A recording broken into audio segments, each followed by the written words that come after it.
สบายดีทุกคนวันนี้สิมาเห็นบักเบงเนาะสิถ่ายวิวรอบบ้าน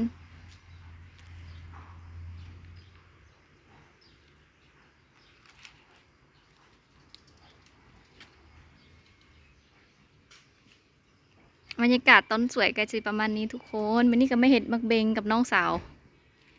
ไปเบิ่งกันเลย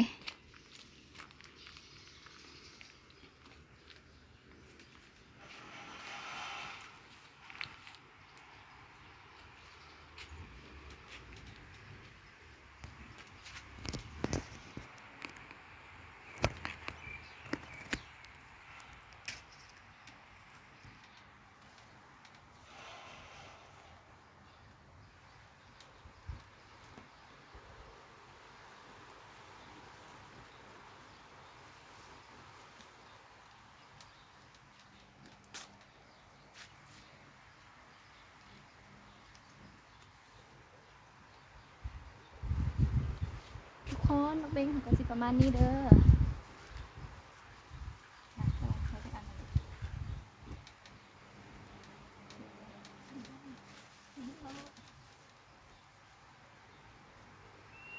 ติดหน้าใส่กล่องในคนงามเสียดาย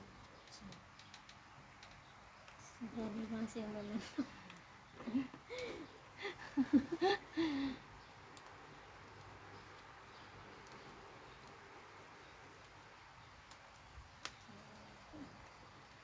ที่สามอ่ะสี่สามอันก็ได้ งามบอก ไปเลย ใส่บอลลูนพอ ฮะ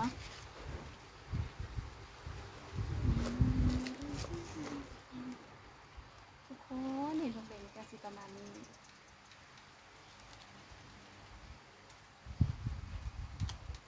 ก็เออเนาะเอานี่มาหอม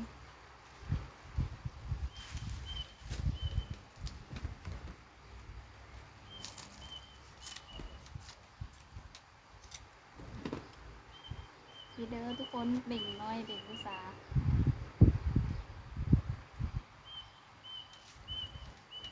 ถึงแล้วค่ะ เป็นงานมันบอกเห็ดเอง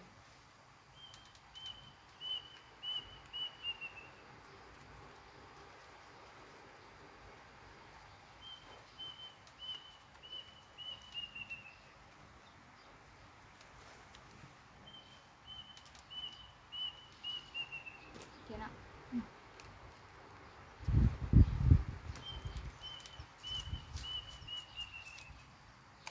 ประมาณนี้เด้อทุกคน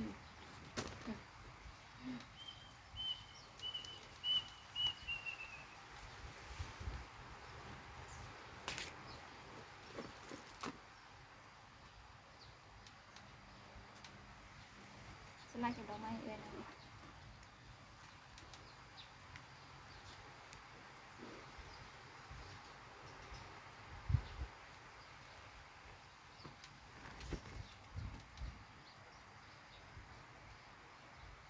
ปูซาไว้ทั้งหัวบอก ทันพระเลือกขึ้นทันพระแล้ว สิใส่มัน โค้ดเป็นจังไดงามอยู่บ่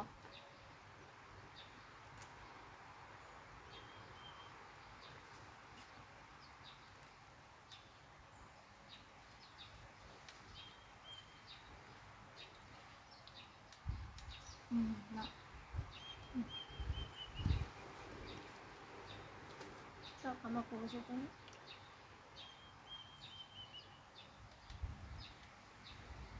เด็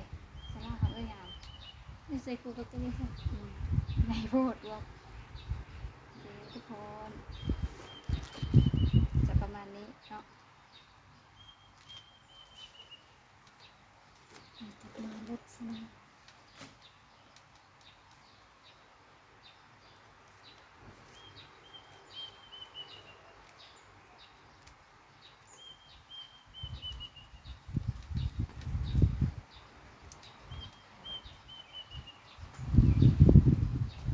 ตัวนี้คู่กับตัวนี้ซะ งาม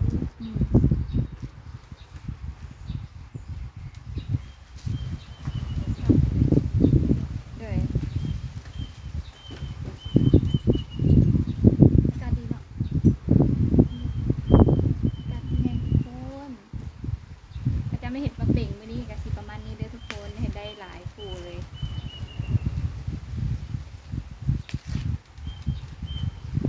นี่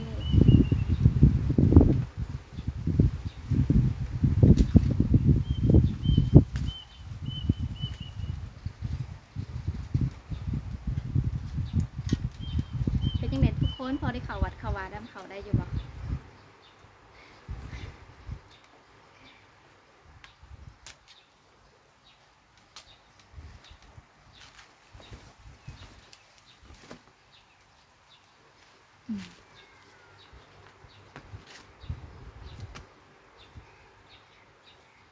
หันหน้างามๆเลย ยังเสียบอีกบ่ เฮ็ดอีกก็ได้เฮ็ดเลย ใช้ไปตองเจ้าเฮ็ดยังไงเอาแต่กูเดียวก็พอแต่เด็ก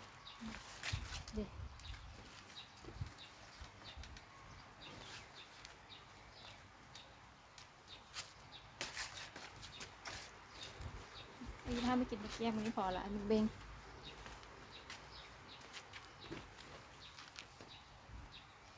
อันเวลาว่างๆจะไม่เห็นเบงเลยนะจะเอาไว้ไปบูชามือแรงเนาะ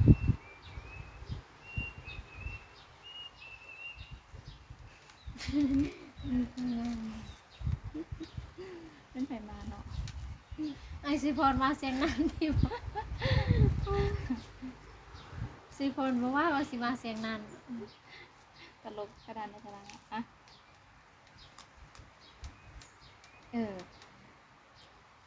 พระเจ้าเห็นเองยังก่อน ปิดบางอย่างนั้น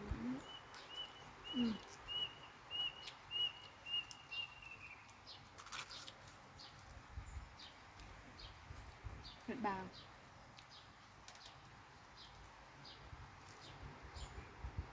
วันนี้เฮ็ดเป็นหลายอย่าง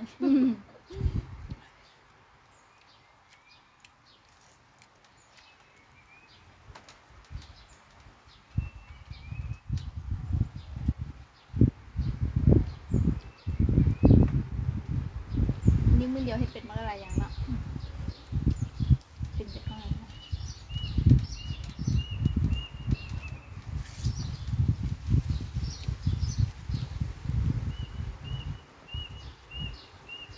ลมพัดคืออยู่บ้านเฮา อืม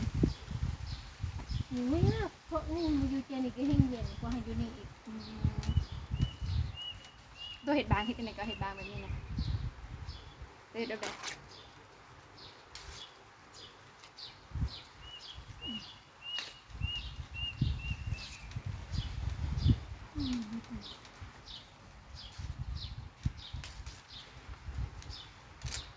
สบายทุกคนมันนี่ไม่เห็นบักเบ่งกับเห็นบางแล้วจ้า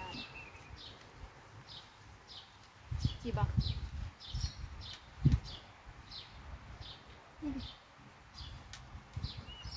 ยังมีไม่ละมะนาวให้ขนมอย่างกินขนมมก เวลาเอจิมาให้ขนม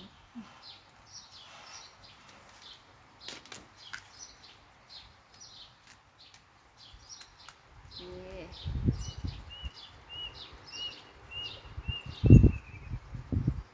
เฮ็ดพากินในวัดเกิดลูกจังหวัดบุรีกิน สิมาให้ไม่กินเลยไม่นี่มาเห็ดอันมักเบ่งกับบางว่าซะทุกคน